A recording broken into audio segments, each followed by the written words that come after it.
guys, how's it going? So we have a menagerie of things to plant in the back of the Gator and a beautiful overcast day.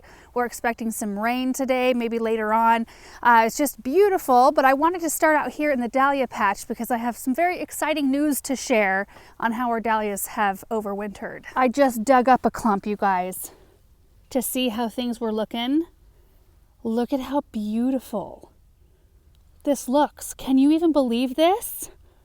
This one's a viable tuber, has an eye. In fact, I just posted about it on Instagram because I was so excited. That one accidentally popped off and that one won't grow.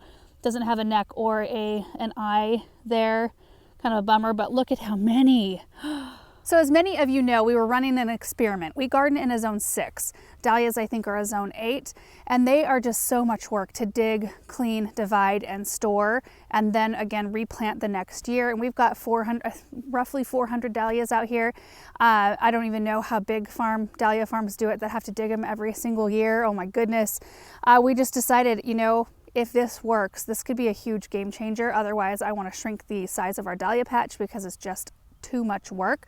So Paul came out here, Paul and Bethany, they laid down silage tarp, so it's just this great big black tarp over the top of the soil surface, and we decided to do that, one, to keep excess water away from them because we do get snow and rain, you know, through the winter months. It's fairly wet here in the winter, and then we also wanted to create a barrier to rodents, because if we thought about doing it the opposite way, like straw and leaves first and then the tarp over those, but then we thought that would create a nice warm cozy dry nest for rodents.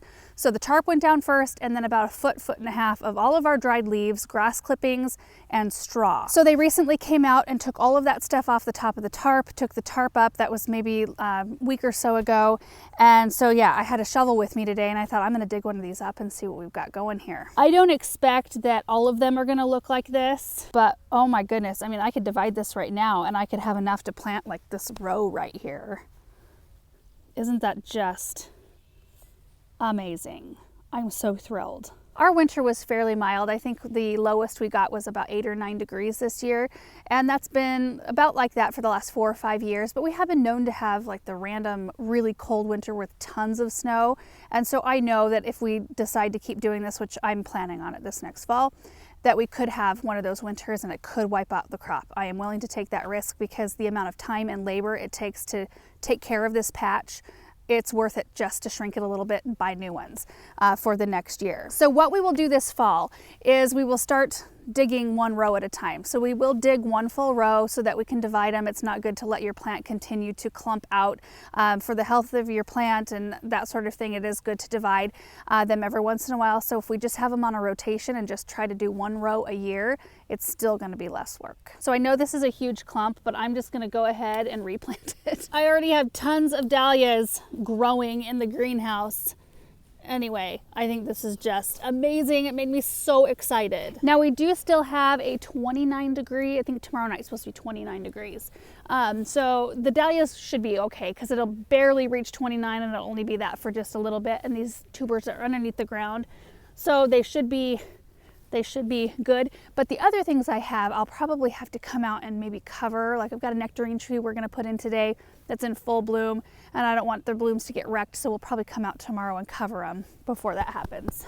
Tucked back in, found another tuber that I broke, so those can just compost out here. This one I will take and plant in the greenhouse in a pot. And this is what we're working on today. A happy bunch of plants. They're so pretty. So like I said, flavor top nectarine tree, that is going to be going behind the flower shed where we have a pear that's not looking great. We have a weeping Colorado blue spruce tree. This is going to be my third and final try planting a blue spruce near our willow by the Hebe statue. I'm going to try one more time. I really want this color and structure right there. And I do know that that area was just kind of weird for water, so I'm going to keep my eyes closer on it this year. I'll talk to you about it more when we get over there. We've got a Happy Jack clematis, beautiful purple flowers, super amazing in our area. That's gonna go on the corner of the flower shed right here.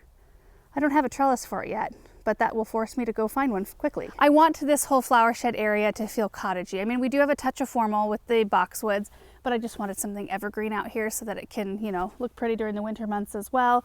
But I didn't really want like a climbing rose, because you know those canes will still be there all winter long. They always look a little bit messy, and I kind of wanted something like this one you cut back to about 1.5 feet every year, and so we'll have a clean look on the shed, which I think I will like.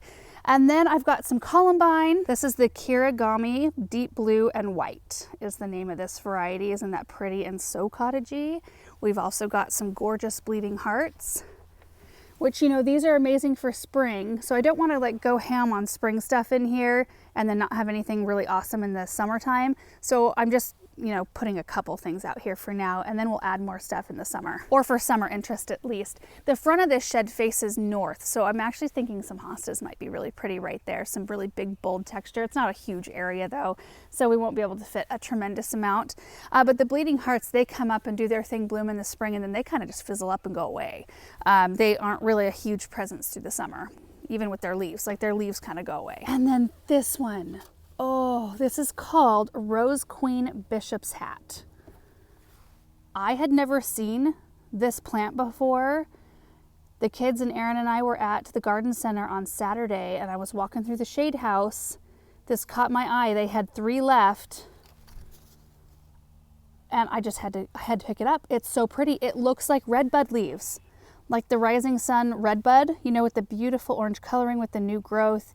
The blooms are gorgeous and so unique. It's a ground cover for a shady area. And I don't know a tremendous amount about it. However, I did guess immediately when I saw it that it was going to be a plant that preferred it a little bit more on the acidic side. Living with high pH, you can kind of pick the acid lovers out of a crowd pretty easily. And I was right. It says it thrives in humus-rich, neutral to acidic, well-drained soil. So we're going to put some soil acidifier in the ground. It is a zone 4 through 8. I'm not sure if you can see that on the tag, but 12 inches tall, spreads out to 18 inches. It can do part shade to full shade. So the west side of the house is where this one's going to go. And it is a late spring through early summer bloomer. So we get some early interest out of this one, but the leaves themselves are gorgeous. So that is the order of the day. So while we are out here, we're going to be unloading most of the gator. I'm going to probably start with the pear tree because I know that's going to be the hardest thing, so I want to get that done first.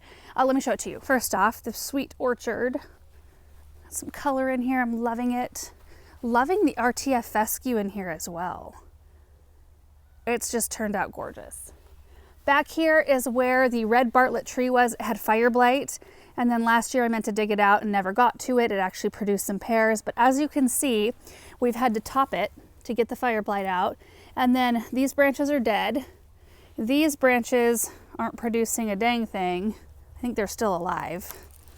Maybe. Yeah, there's some green in there. But these look more like water shoot type branches. This is the only side, this branch right here is the only side that has the potential to bloom and fruit. I don't think it's worth keeping or saving in any way. So we are going to dig that out and put a nectarine here. We have another flavor top right here, which is the most productive tree in our entire orchard. That tree was only its 2nd year last year, and it produced loads of wonderful fruit.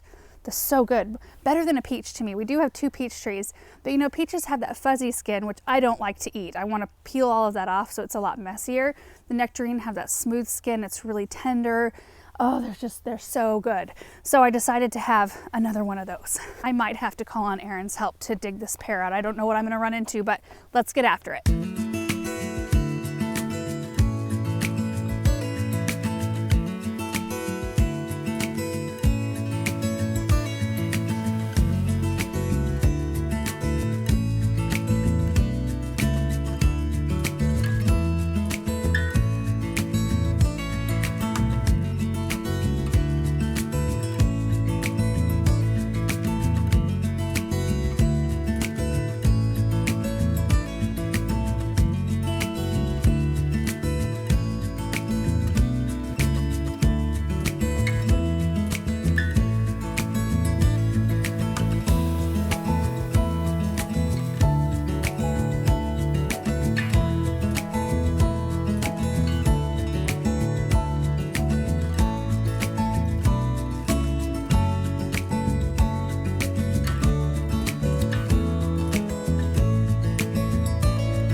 Got the nectarine in, as well as the clematis, bleeding hearts, and columbine. And there it is.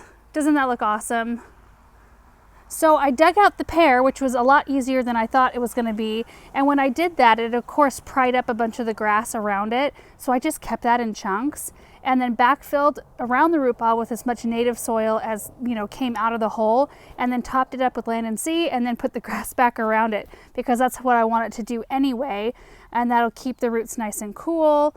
Now this whole area is watered by sprinklers, which I did have Aaron come out here and test. I needed to see where the sprinklers were so I knew where to plant the perennials alongside the flower shed, but the sprinklers pop up 12 inches and they spray fairly low-ish. So we're hoping to keep the, of course, the spray off of the canopies of the trees, but that's how this whole area is watered. I will have to come back here and supplement water this one though for a little while. We've only watered the orchard one time yesterday because we've had so much wind, but in the spring it's just so few and far between when we actually need to put the water on out here that I'll just have to be more attentive to this one. And then like I said, tomorrow night I'll come and put a piece of that frost protection cloth on this tree as well as the apricots so that we don't lose our fruit hopefully this year. This is a Tilton apricot in full bloom. The pollinators have been working it, which is so exciting. And over here on this side we have a perfection apricot. Look at that, blooming right to the tippy top. I brought the Ely hose reel out. This is so handy, especially in the spring when we don't have our hose links out yet. We can wheel this around and use it. But the perennials and the clematis turned out so fun. So the beautiful part about this whole area to me is that I want it to look like a jumble. I want it to look like the flowers just kind of grow out into the orchard, the grass kind of grows in. There's no distinct flower bed line. There will be right up here because we will have our grass pathway. This is the last area we need to seed with grass here. We'll rework the stones so that they fit a little bit better. So this will have a little bit more of a defined line, and then it'll just kind of swoop over into what will be the orchard. And I almost planted these columbines right out in the center. It would be fun to pop some low growing perennials. Like this variety doesn't get too tall. Let me double check. 14 inches maybe? It can get upwards of 14 to 24 inches. So maybe that would have been, if it was far enough away from a sprinkler, it would have been okay.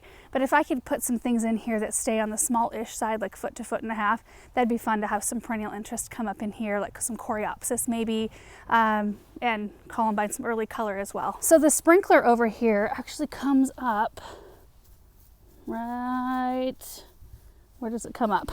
Might have covered it over with mud. Hold on. It's right in here somewhere. Hello? Oh, right here. So sprinkler pops up and then it sprinkles this way. It gets a tiny bit of overspray, but I have to keep everything really skinny in here. So I just kind of pried the grass up and pop these perennials in just so they have time enough to establish before the grass wants to take them over, and then they'll probably hold their own a little bit. I'll come out here and just make sure that the grass is somewhat cleaned away from the bottom of the plants, but I just kind of want it to be all together. And then this of course is right in the way, but like last night when we ran the water, I just popped it out onto the pathway. And if I have it positioned right, which eventually I'd like just to have this tucked into the orchard more, the water can hit it, and that's the beauty of a secondhand metal bistro set. And then I tucked the other perennials up right here, which is so fun. So I mean, most likely the columbine will shift. I'll probably move those over a little bit when I decide what I actually want to do in this area, or they may stay, I don't know. And then I want this one bleeding heart just to kind of fill in this area right here. It kind of ties the two sides together. This is so sweet, looking down that way and seeing those blooms. Oh, so fun. We are not doing window boxes on this shed, one, because I don't want to have to plant up 1, 2, 3, 4, 5, 6 more window boxes. Also, these windows swing out. See that? Isn't that the most awesome thing ever? I love this shed so much. So in the summertime, I love to have these windows open. And then if we have perennials that don't get super tall, like the bleeding hearts will get 3 to 3 feet tall or so. But again, like I said, they'll kind of diminish in size over the summer months, and then we can have some other things to take over. But I just don't want anything to be in the way of these. If we had window boxes, we wouldn't be able to open the windows. Okay guys, so we're gonna head up to the weeping willow area to get this blue spruce in the ground next. Just real quick, I forgot to even mention the clematis, which is right here. So I thought we would get some kind of something for it to climb on. I don't know if I really want there to be something that you can see, something visible, maybe even like some of that white kind of netting stuff that we can string up and let the clematis grow up that. I think that would be awesome. But I think having that kind of hugging the side of this shed. I think that will be super sweet. And being on the east side, in fact, I forgot to mention all of that. All of these plants like quite a bit of sun, but they can't handle our full afternoon sun. So this is the east facing side of the building. So they'll get morning sun and then they'll be protected in the late afternoon. But the clematis, I think, will be really happy with that. And then having the columbine around its roots to keep those shaded should be a happy camper. Okay, now the spruce. Here we are. This is the spot. You might remember I had a Fat Albert blue spruce in this location 2 or 3 years ago, and it slowly started to die out. Then we put, oh my gosh, we did not put it, we put, oh goodness, a blue spruce. We put a weeping one in that space last year, and it also did not thrive. I think we planted it too low, and we may have broke the root ball when we planted it too. It was so heavy, and I remember it sinking down into the hole, and I thought that's too low. So we kind of drug it back out, and that might have done something to the root ball. So it may not have been the spot's fault. It could have been ours. Anyway, third time's a charm, I hope. If it doesn't work out this time, I got a smaller one this year so that it wasn't quite as much of an investment. But I thought one more time, I'll keep a very close eye on it for water. We're going to be pulling all this water up this spring anyway and redoing it. In fact, you can see the grass right in front. We struggle so much, it looks so bad. We struggle so much with the grass right here, I think because of the willow. I mean, that's something to consider. If you love willows and you want to plant one, it's gonna alter probably your plant choices underneath it. Like I think we'll probably come in and redo the lines here so that we don't even have grass, we're not fighting it, and I'll plant like, sedum does great in here. Our salvia does great, the Russian sage we have in this area does great, Caryopteris, Dahlia, those things that just don't need as much water. Now I do have some other things in here, like this hawthorn. I planted this a few years ago and it's wonderful. And then we've got some Morden blush roses that always do really well. I still need to take after this honeysuckle. Maybe we'll do that this week. I just need to cut it back. I love it here, it does great, but it needs to be cut back. Anyway, it should be nice and fluffy in this area since we just recently dug a hole from a different tree. So I'll get that in the ground and we'll get it watered in and hopefully it takes. Everybody say a prayer for the spruce.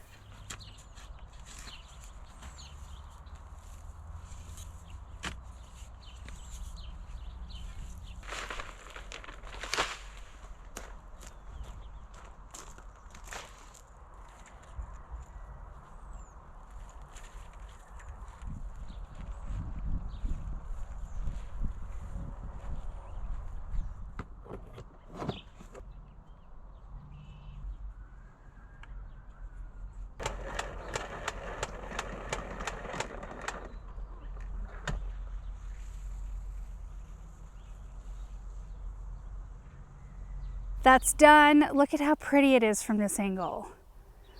That's why I want it in here, just for some evergreen weight in that space, something that doesn't get enormous. You can see that some of the white cube tulips that we planted here several years ago are starting to bloom. They have thinned a little bit, but not a whole lot. They're really pretty right here.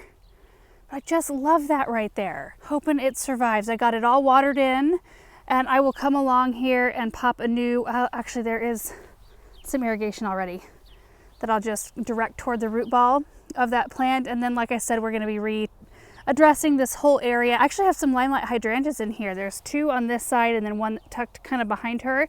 That one actually gets a few little blooms on it, but it just stays a little bit too shaded for those to perform. So I think I want to take those out and put something in here that will actually, you know, do really well. It's kind of a weird area because if I do keep on top of keeping the willow trimmed up, this is afternoon sun exposure if it can get past the canopy of the tree.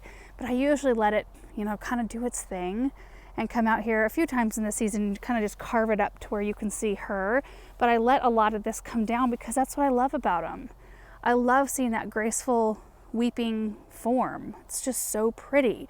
So we just need to plant some things in here that can handle it. This, however, this is shaded by nothing and it gets full afternoon sun from about the edge of the sedum right there over, well, the whole thing gets full afternoon sun. Got some really pretty variegated iris in here though. They do really well. Transplanted these from in front of the oak. Remember when the oak trees were here? They were right below the oak trees. They bloom purple and smell like grapes. They're awesome. I also do have a Winecraft black smoke bush right behind the blue spruce, and that's extra pretty when you've got that red in there and you've got the blue and the yellow from the willow and green from things around it. It's just perfect. Okay, now we're gonna head to the west side of the house and we're gonna plant our sweet little ground covers. Oh, they're so pretty. Here we are on the west side, and you guys, the daffodils just started to bloom there on the left. We had some Iris reticulata, which you can kind of see the color where they were. They're just kind of petering out at the moment. And I've been working on this space. There's quite a lot in here. Clearly, you can see all the daffodil foliage on this side, and they are just starting to bud up. Hopefully blooming here soon. We have a Japanese maple. There's Hakanakloa Japanese forest grass planted all beneath that, and then there's lamium up here in the front. We've got some lungwort looking fresh and bright. Isn't that pretty? That's the spot on lungwort. There's some hardy geraniums, which I highly recommend. They're an amazing, amazing perennial.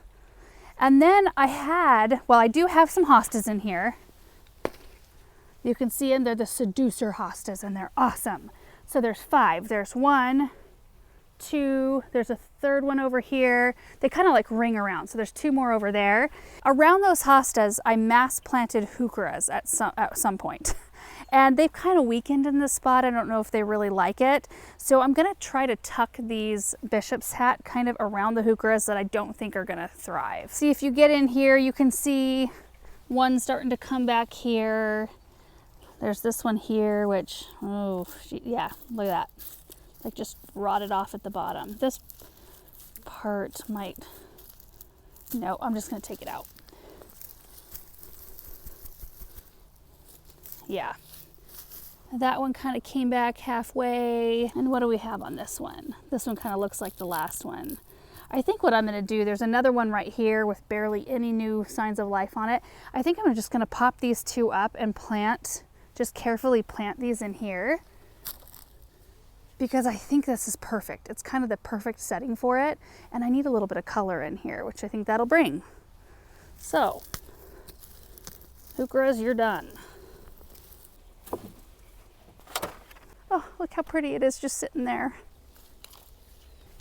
Okay, little swoop here. This little bunch of daffodils is right in my way. So I'm gonna dig that up, move that up here, and that will go right in that spot.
Oh, it looks so pretty right here. I love it. I hope it does kind of spread around in this area, because wouldn't that kind of deeper foliage look really pretty underneath the hostas? Ugh, it's so fun. The bloom almost kind of has that fuchsia, you know, the fuchsia plant look to it, or like a weird orchid. I just love this area though so much. It's really starting to fill in. I only have just a little space, like right in here. I did plant some foxglove in here that are coming back up, but I do have some empty space in here. It's an interesting location because, you know, there's a lilac there that we do need to replace at some point. There's so much dead in it. But from there to the juniper canopy, this whole section right in here gets full sun.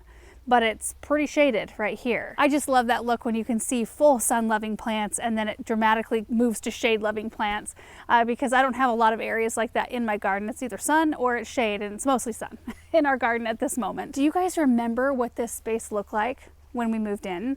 I almost can't remember it. I think we have some footage or a picture we can throw on the screen, but right along the lane here, privet hedging that was really wide. I think they might have planted, and this was a long time ago before the previous owners that we bought it for even had it. I think they put in the type of privets that get like 10 to 12 feet tall, but they were trying to keep them 4 feet. So eventually, I mean, you prune on them so hard all the time. It was just like a load of almost dead looking sticks. And then there was some grass in here that was kind of scantily growing, and then the flower bed on this side had quince, like old variety of quince and an old variety of dogwood, that the type that get really big, and they were shorn, like they were tightly pruned so that you could walk down the skinny little sidewalk that alternated in color. It was pink gray, pink gray. It was a really interesting spot. So I really love that we've kind of made this our own. You know, we've had to add an AC unit on the side. We moved from the front of the house. So there's still that I'd like to work on blocking off a little bit, but I just love it. Such a fun, open space with some formality, yet, you know, the flower beds, I want them to feel a little bit more abundant. There's the AC unit I was talking about. But again, for those of you who have been watching since we moved in, there was a giant AC unit in front of the house, like right smack in front of the house, with a big giant privet hedge around it and a little, like a fence, a vinyl fence kind of hiding it. So we had that moved over here. Oh, I just kind of forget about all those changes that have made such a good difference to me. And here's a look back down this way. So much fun. I am seeing some opportunities to plant some more bulbs though right in here. So anyway, that is it for today's video, you guys. Super happy to have the fruit tree in. I've had it for a while. I just haven't had a chance to get it planted, and then just getting those other things in the ground is so fun. It's also fun to see the garden starting to take shape. And the color starting to pop up here and there. I love it. So anyway, thank you guys for watching. Hope you're having a great day, and we will see you in the next one. Bye.